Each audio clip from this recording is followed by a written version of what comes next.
Are you interested in a clinically focused, mission-driven MD education with abundant research opportunities, plus the opportunity to graduate debt-free?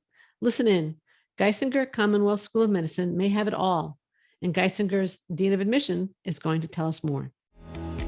Welcome to Admission Straight Talk, the podcast dedicated to graduate admissions and helping you approach the application process thoughtfully and successfully. Your host is Accepted's founder and world-renowned admissions guru, Linda Abraham. At Accepted, our mission is to get you to that unforgettable moment when you read your acceptance email and shout, "Yes, I'm in!" Confident you'll be attending the perfect program to help you launch the career of your dreams. Welcome to the 482nd episode of Admission Straight Talk. Thanks for tuning in. Do you know how to get accepted to medical school? Well, Dr. Susie Schweikert does, and she shares her knowledge and insight in Accepted's free guide, Med School Admissions, What You Need to Know to Get Accepted. Download your free copy at accepted.com/482download. Today's guest, Dr. Michelle Schmude, has spent her career in higher ed administration and med school admissions. After earning her BA in history and business, she went on to earn an MBA and then a doctorate in education from Wilkes University. Since 1996, she has worked in admissions, first as Dean of Full-Time Admissions at Point Park University, then at King's College, and since 2015 as Director and then as Associate Dean of Admissions, Enrollment Management, and Financial Aid at Geisinger Commonwealth School of Medicine. She is also an Associate Professor of Medical Education at Geisinger. Now that you know a little bit about Dr. Schmude, let's find out about Geisinger Commonwealth School of Medicine and its admissions policies. Dr. Schmude, welcome to Admission Straight Talk. Thank you so much. I'm very excited to be here today and to chat with you about Geisinger Commonwealth School of Medicine. I'm excited too. Can you give us an overview of the Geisinger Commonwealth Med School program and focusing on its more distinctive elements? Sure. Thank you so much. So Geisinger Commonwealth School of Medicine offers the MD degree, which is the Doctorate of Medicine, and we are an allopathic medical school. We are located in Scranton, Pennsylvania, and we were founded in 2008 as the Commonwealth Medical College and transformed into Geisinger Commonwealth School of Medicine in 2017. Currently, right now, we enroll 115 students in each medical school class. Our MD curriculum is known as the Total Health Curriculum, and it is divided into 3 phases. The first phase prepares our students in terms of the principles of medical sciences and practices. The second phase would be our core clinical immersion. And the last phase is our career differentiation and exploration, getting you prepared for your transition to residency. Also highlighted within our MD curriculum and our total health curriculum, we have 6 longitudinal themes where our students are immersed in health equity and justice, personal and professional development, health system citizenship, primary care, community immersion, and population health. So again, these themes are interwoven throughout the 4 years of our medical school program in both our basic sciences as well as our clinical sciences. Now, are the themes something that a student chooses to focus on more, or is it that everybody covers those 6 themes through the 3 stages? That's a great question. So all of our students participate in the 6 themes. And so, additionally, our students also participate in active learning sessions. Our medical school curriculum, along with the 6 themes, we do not have any lectures. And so our students prepare ahead of time. They come to class and they are active participants in their learning experiences and engage in small groups, workshops, reflection, case-based learning, so on and so forth. Again, they also engage in early clinical experiences, and those experiences do have the 6 themes woven throughout. Okay. And it sounds like it's a very much of a flipped classroom kind of experience. It absolutely is a flipped classroom. All right. And again, we assume and we encourage that our students come to class prepared because they are provided with all of the materials ahead of time so they can come prepared. And so they have that knowledge. And so then they are able to engage in these active learning experiences to help further their understanding and application of the course content. Okay, great. Now, I think you and I spoke, it was about 3 years ago, 2.5, 3 years ago. The world has changed a little bit since then. How has Geisinger changed? Well, we've changed a lot. So a couple of things I've actually already highlighted for you. The first was to talk about our total health curriculum. So we debuted that curriculum for the MD class of 2025. So Okay. really, we debuted it last year. So I would say that is a major change and a great way to educate our medical students. Next would be our new medical school dean, Dr. Julie Byerly. Oh, Dr. Stephen Scheinman retired on December 31st, 2021.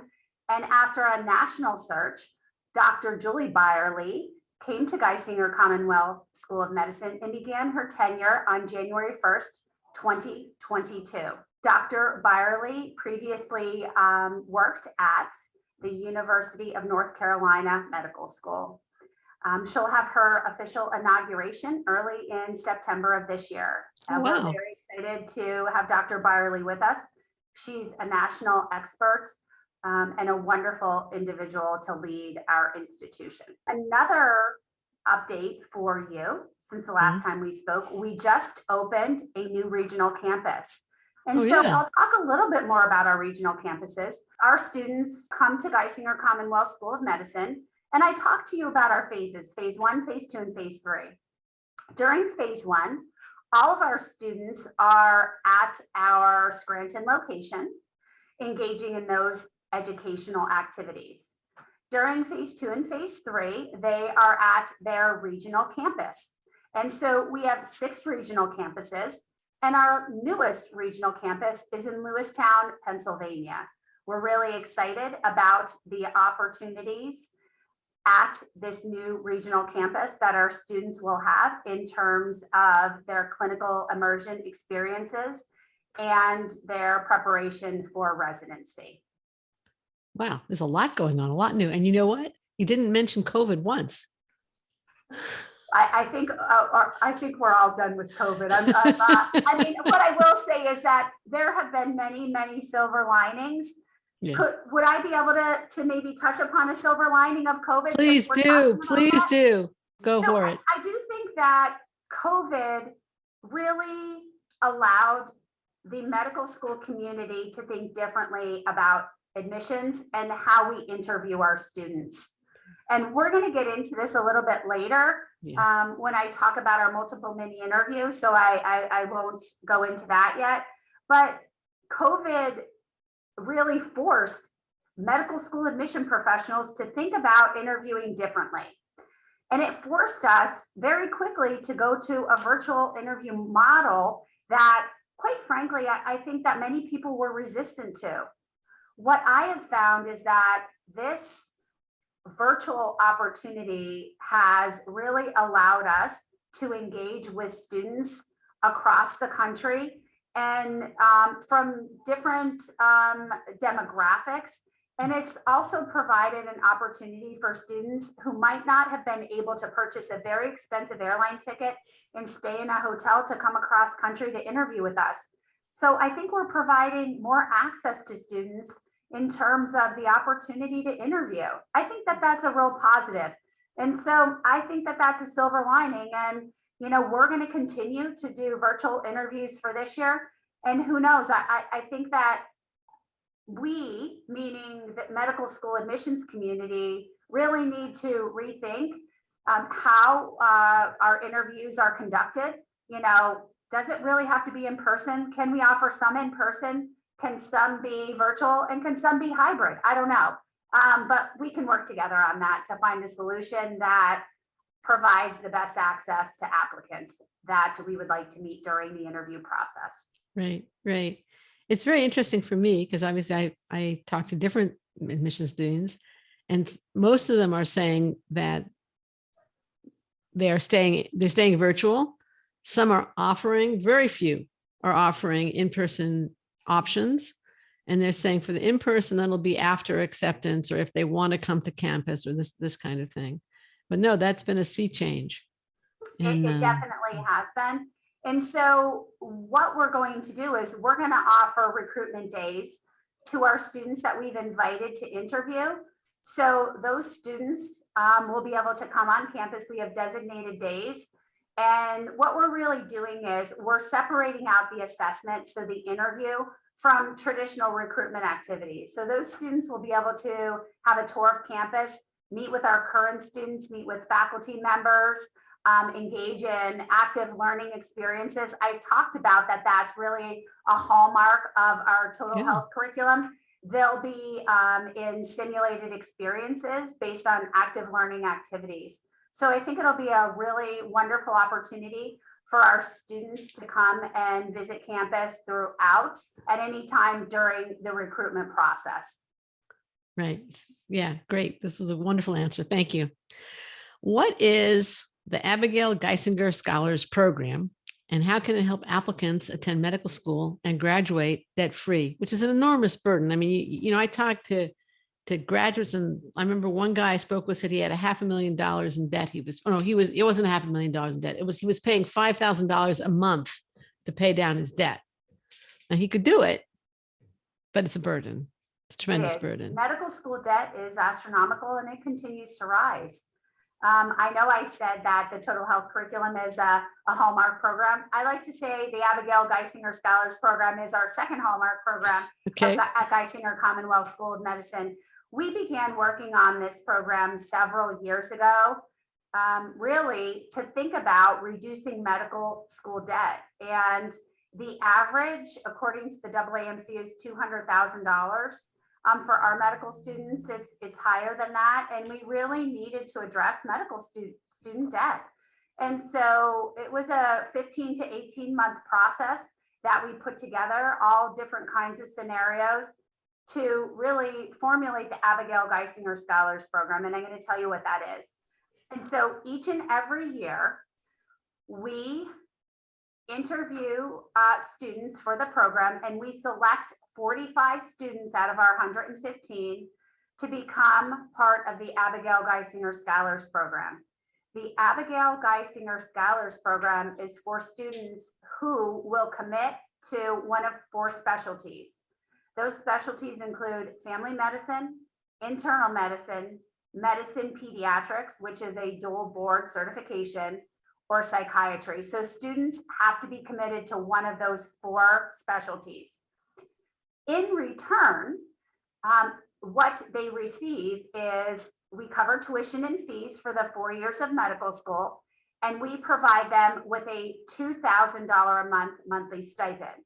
Once they finish medical school, they are free to match into any residency. It has to be one of those 4 residencies, but it could be anywhere in the country. Once they're finished with their residency, they then must come back to complete their service commitment, because this is a service commitment program. And they will spend 4 years at one of our Geisinger facilities as a practicing Geisinger physician in the specialty to which they are board certified. So again, students need to commit to family medicine, internal medicine, medicine, pediatrics, or psychiatry. We cover tuition and fees, and we give the student a $2,000 a month monthly stipend throughout their 4 years of medical school.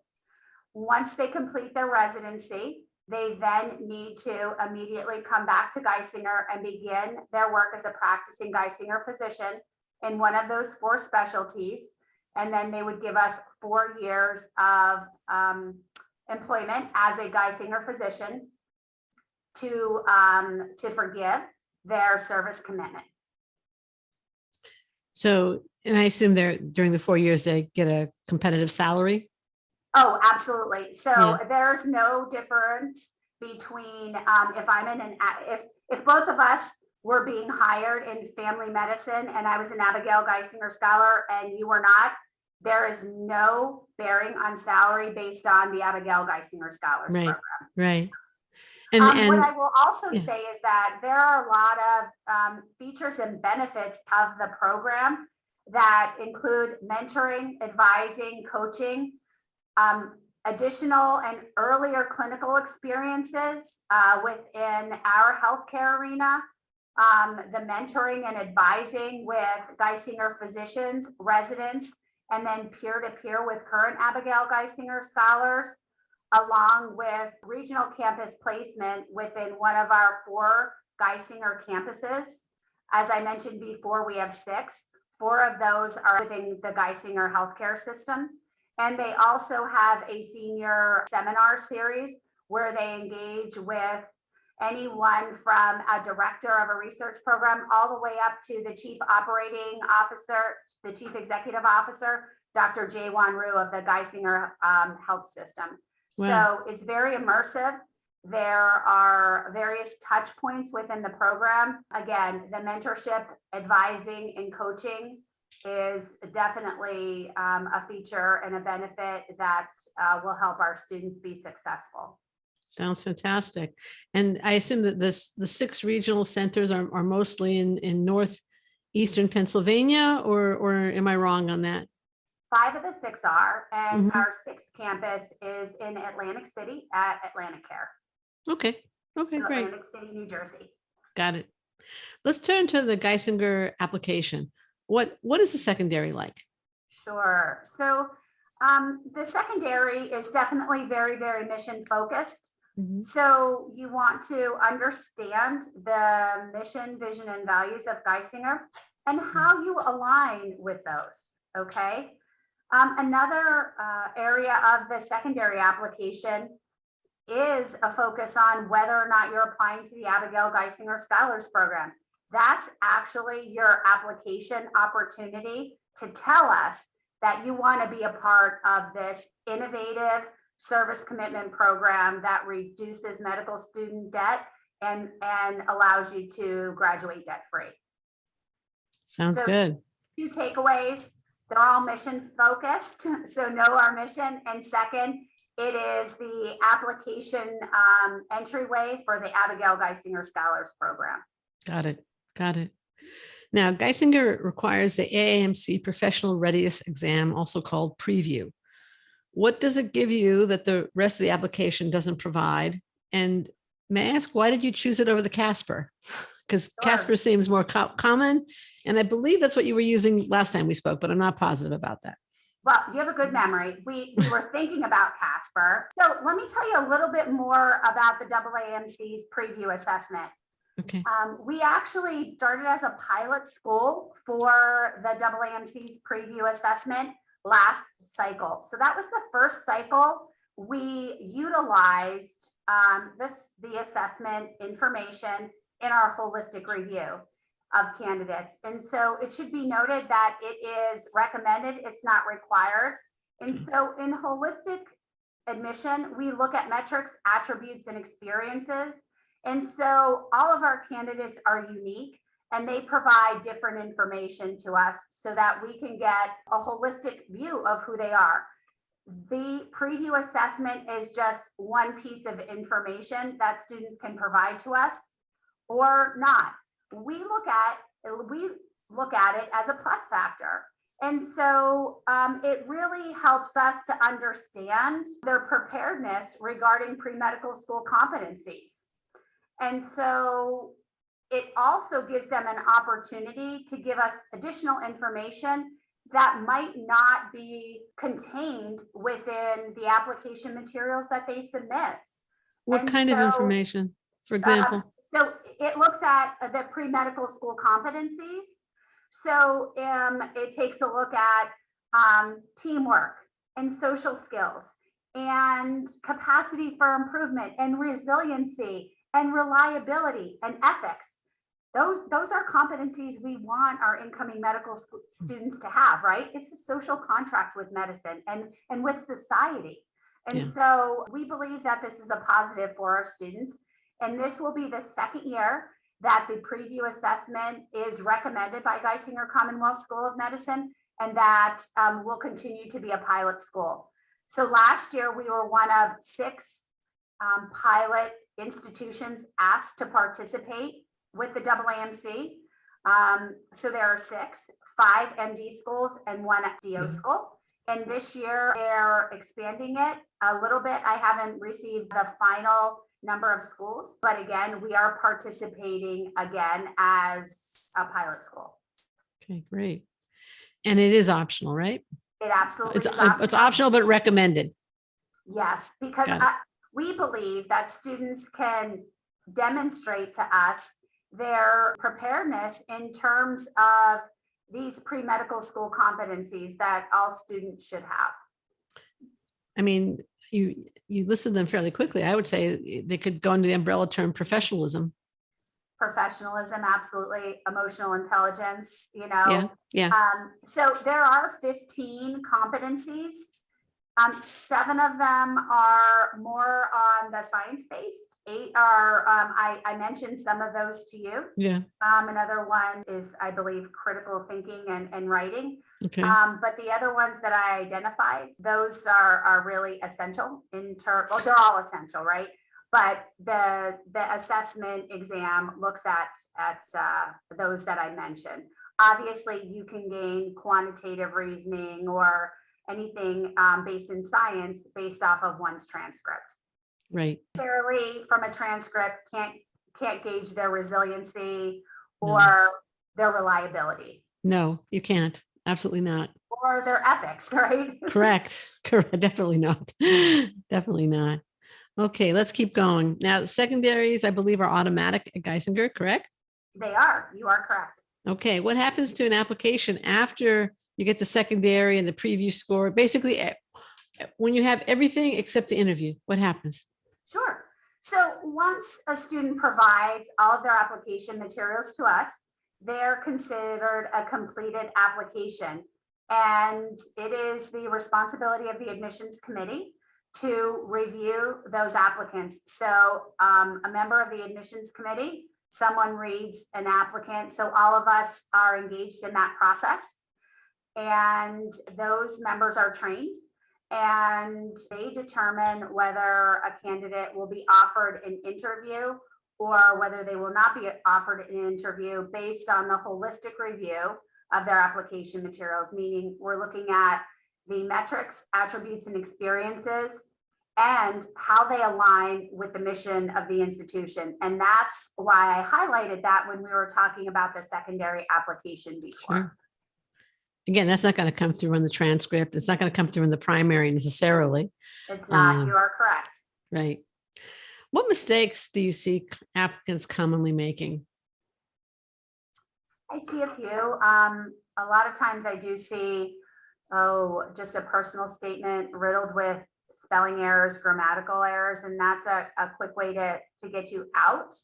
But, you know, some other mistakes would be not really understanding the mission or researching your institution and writing a plain secondary and submitting it. You can, after you read 50,000, 75,000 personal or secondaries, to know which ones actually understand and embrace and have researched your mission, right?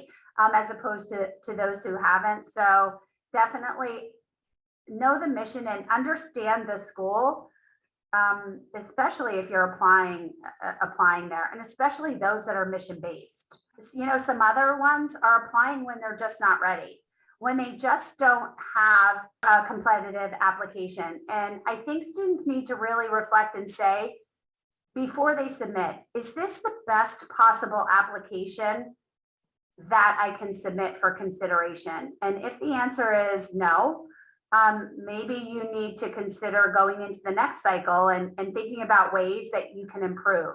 So when you talk about a competitive application, are you talking about the qualifications? Are you talking about the presentation of the qualifications? Let's say a rushed app, or are you talking about both? I'm talking about both. So do you have the experiences that align with medicine? Are you rushed in your application? Did you prepare appropriately for the MCAT? Are your grades the best that they can be? And so I say to applicants, is this really your best application? And if they can look in the mirror and you know, you have to look in the mirror and say yes or no to yourself and be honest, then okay. But if it's not, and you identify areas that you can improve upon, maybe it would be prudent for you to take that year to make those improvements and show demonstrated growth, or a pre-medical school company, show your capacity for improvement, and then submit the following year. So really being reflective and thinking about how competitive you are, and do you have the experiences that align with medicine? Right. Yeah, I talk to a lot of applicants one-on-one, and one always stays in my mind. He did not become a client. He was a reapplicant, and he felt that the only reason he was rejected was a low MCAT score. So he was going to reuse all his essays. And I tried to tell him, he didn't want to hear it. I tried to tell him that part of it as a reapplicant is to show growth, to show improvement. And if you just resubmit your applications, you're completely failing to do that, even if you do have a higher MCAT score. And I don't think he was willing to do the reflection that you're talking about. And I don't know what happened. There has to be something that has changed over that year. Oh, yeah. There's nothing happened. It's the same application, right? And so what, I guess the question is, what have you done lately? Yeah. I like to say, how are you new and improved, like Tide, Right. Absolutely. All right, let's get to the interview. What Sure. is the virtual interview like at Geisinger Commonwealth? Great question. So not only did we deploy the preview assessment last year, we deployed the multiple mini interview. Yes, we did both in the same cycle. Virtually. Yes, I'm still here. virtually, right? Yes. So we transitioned from a traditional interview to a multiple mini interview. And we debuted the multiple mini interview in September of 2021, which is the beginning of our interview season.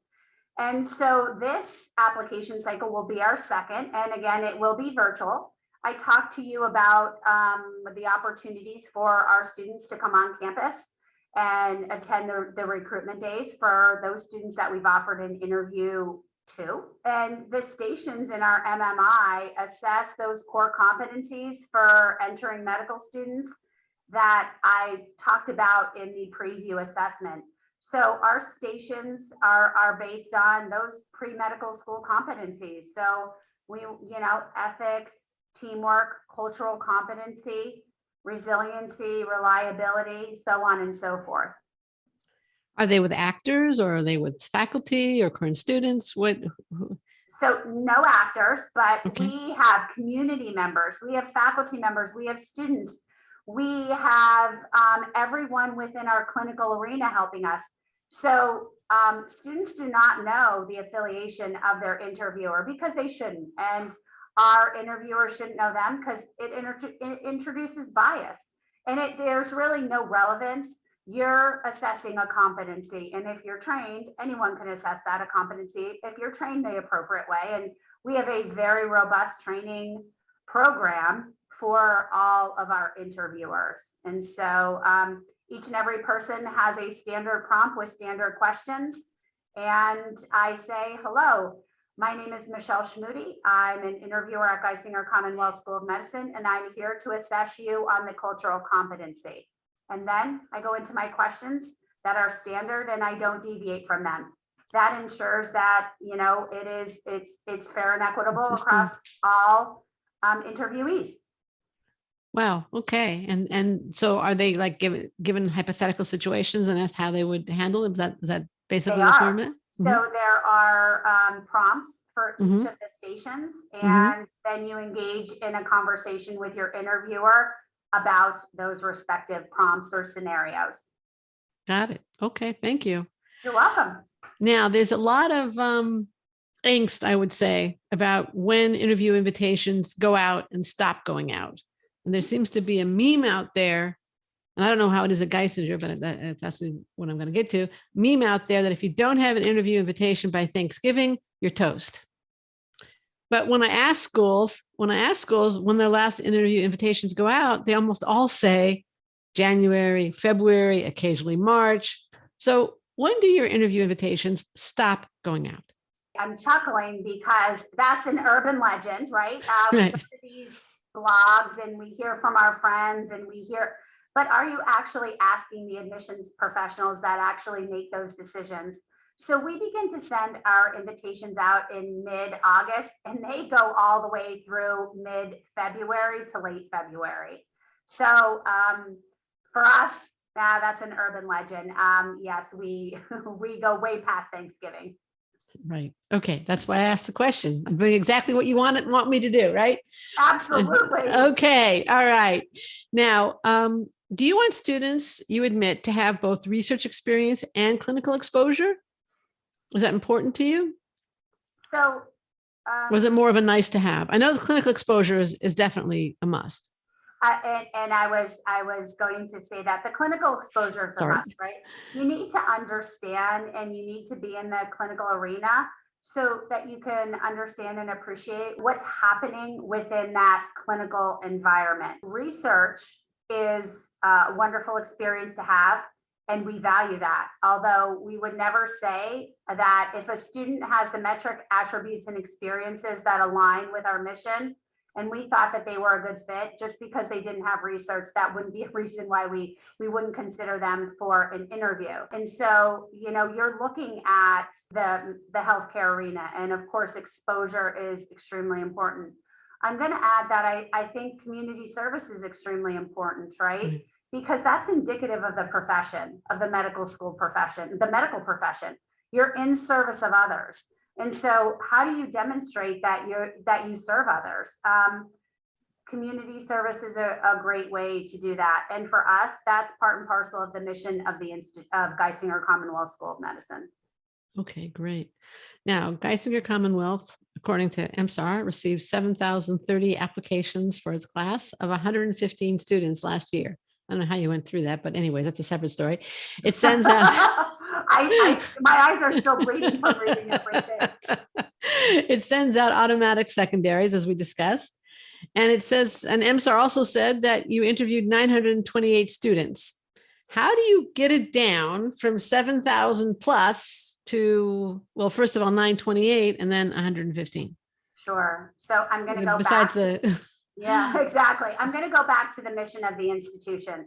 As I said, each applicant that's completed is reviewed by a member of the admissions committee, and we look at metrics, attributes, and experiences. And then we look at the alignment with the mission of the institution. And while some may have a great IQ, meaning the metrics, they might not have the attributes or the experiences that align with the mission of the institution. And so that by looking at the candidates and really being mission focused in our selection, that's how we're able to get it down to 928 students that was the class of 2025. Right. Yes, so that's how we do it. And it's based on a holistic review again, and alignment with the mission of our institution, which I keep going back to, and I'm not trying to beat a dead horse. No, I think it's great. It's very important to us, and our school was founded on a specific mission. And so we look for that in our candidates. Would you mind stating the mission? Sure. So we look to train future scientists and physicians who are patient-centered, meaning they're empathetic, compassionate, kind, caring. Sometimes we like to refer to this as person-centered. We look to educate individuals who will be positive and proactive members within the interprofessional healthcare team. So they have effective communication skills. They can work well with others. They can utilize evidence-based research to further research initiatives and to help their patients. And last but not least, we focus on students who are community-minded and serve the community.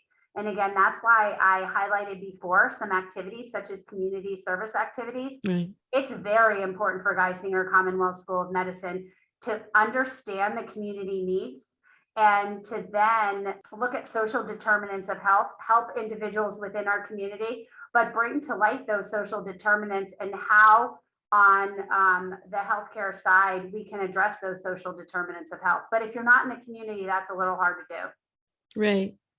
I'm just thinking about, occasionally essays that I've reviewed where students claim to identify with the mission of a particular school, but they don't really demonstrate it. Is that an issue that you've occasionally come across? Oh, I see it a lot, and that's it. It's you really you can say you did something, but show me how you did it, right? And what did you learn from it? That's a little bit different than saying that you did that or you embrace that, and you can see that in the writing. And unfortunately, that would be an example of an applicant who we believe would not resonate with the mission, right? They say they did it, but there's no evidence of you actually doing that. There's also sometimes come across applicants that maybe they're like checking boxes. You sometimes see that as opposed to having a real commitment to a particular area of medicine, or not even so much an area of medicine, but maybe a particular cause in their community, however they define their community, or perhaps another community that they're not a part of. You can see the box checkers right away. But I ask students, what are you passionate about? Who do you want to serve? How have you demonstrated that? Do you have longitudinal commitments where you are, you've done it over a period of time and you've grown substantially with your interactions with individuals, with people from diverse backgrounds, in your leadership capacity? And so you can really tease that out in an application, as opposed, and you can also tease out the box checker. Right. Years ago, I had a client. This was before the internet was ubiquitous, and he actually came to my office, and I asked him. He was obviously writing a personal statement or statement of purpose or something along those lines. And I asked him, I said, "What do you feel strongly about?" There had been a particularly horrific child abuse murder case in Los Angeles at that time, and he said, "Child abuse." And I said, "It really makes my blood boil." And I said, "Well, what have you done in connection?" He says, "Nothing. It just really makes my blood boil." And it made a lot of people's blood boil at that point and since then, but that doesn't cut it. It does not. That's the example that I used before. You say it, but have you done it? What experiences lend itself to that, and how have you demonstrated your commitment to advocacy or advancing a cause? Right. How do you view letters of intent or correspondence from waitlisted applicants? I noticed there was a limit of 2 updates. What about updates before being waitlisted? Sure. So we have a limit of 2, and really it's the reason we do this is for students to really think about the meaningful activities and the meaningful information they'd want us to know. Updating us weekly on what you did might not be as impactful as looking at a more longitudinal time period of growth. And so we believe that 2 updates really help us to understand the applicant better, and it provides them with the opportunity to provide meaningful information to us, as opposed to 20 letters that just say, I continue to express my interest, because you can get those. And while I'm glad and I appreciate that, I want them to stay interested, I want to know what else they've done lately, right? What do they continue to do to grow their capacity for improvement? Okay, great. And then next one is a listener question, actually. And this listener, not specifically for Geisinger, but it was, I think it's an excellent question, period. If you were a pre-med student, traditional or otherwise, planning to apply in 2023, in other words, not this cycle, but next cycle or the cycle thereafter, what is one thing you would be doing to prepare yourself for medical school? Wow, that I have about 20 things, I would say. Let's start. And they're all important. Well, I would say, are you taking the appropriate undergraduate classes to make yourself competitive? Have you, and I'm separating this into metrics right now, and then I'll go into the experiences. I want to present it in a meaningful way based on sort of categories or buckets, and preparing for the MCAT, and don't rush it. There's time. The next piece is, really reflecting on experiences and the experiences that you would like to engage in, and then how they align with the field of medicine, and really becoming a member of that community in which you're engaging in that experience. That shows depth and it shows longitudinal commitment. And so I think that what I always like to say is students have to have an IQ, but they have to have the EQ, the emotional intelligence. And that comes with experiences. And so think about your experiences and which ones you have a passion for and how they align with medicine. Okay, great. Thank you. What would you have liked me to ask you? Wow, you went into, you did your research, Linda. I try. You definitely did. We talked about our Hallmark programs.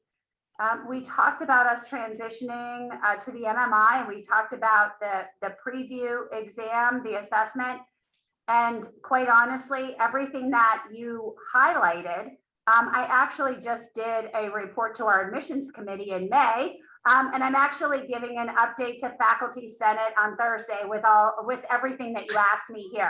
Although more of a 36,000 foot approach as opposed to boots on the ground.